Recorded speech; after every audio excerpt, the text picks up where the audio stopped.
Well, the U.S. military today acknowledged that a drone strike in Kabul they initially said killed an ISIS suicide bomber, in fact killed only civilians. The strike took place 3 weeks ago as the U.S. and allies were evacuating following the Taliban takeover. The head of U.S. Central Command, General Frank McKenzie, spoke to reporters this afternoon.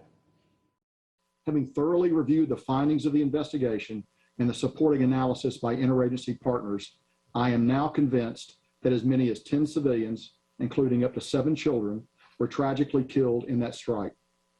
Moreover, we now assess that it is unlikely that the vehicle and those who died were associated with ISIS-K or were a direct threat to U.S. forces. I offer my profound condolences to the family and friends of those who were killed. And we turn now to our foreign affairs and defense correspondent, Nick Schifrin. Nick, the big question, how did this happen? Yeah, the military got the intelligence horribly and tragically wrong.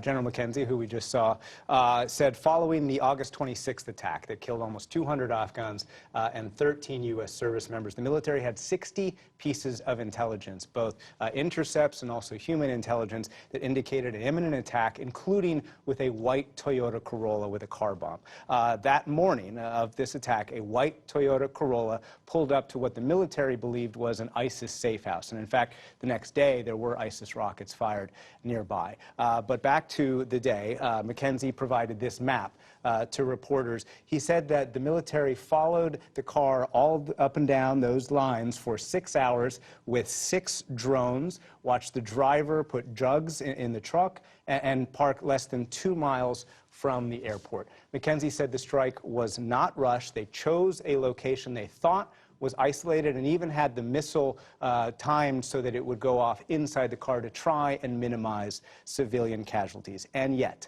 despite all of those safeguards, what they thought was the right target was the wrong one, and they missed the fact that there was an entire family nearby. We now know that the driver was 43-year-old Zamari Ahmadi, a longtime worker for a U.S.-funded aid group. The strike killed his children, his nephews and nieces. The U.S. military says it's considering reparations for the family. It is beyond tragic. But Nick, what does this say about the future of these kinds of airstrikes in Afghanistan? Yeah, so these are the so-called over-the-horizon airstrikes, counterterrorism airstrikes that the U.S. has been talking about. McKenzie said that this strike was about an imminent threat and that future strikes would actually have more time, that the drones would have more time to surveil and establish what the military calls a pattern of life. And senior U.S. officials say that these strikes will have a very high bar. They will only target people inside Afghanistan planning attacks on the U.S. and its allies. But Amna, the fact is that previous counterterrorism airstrikes,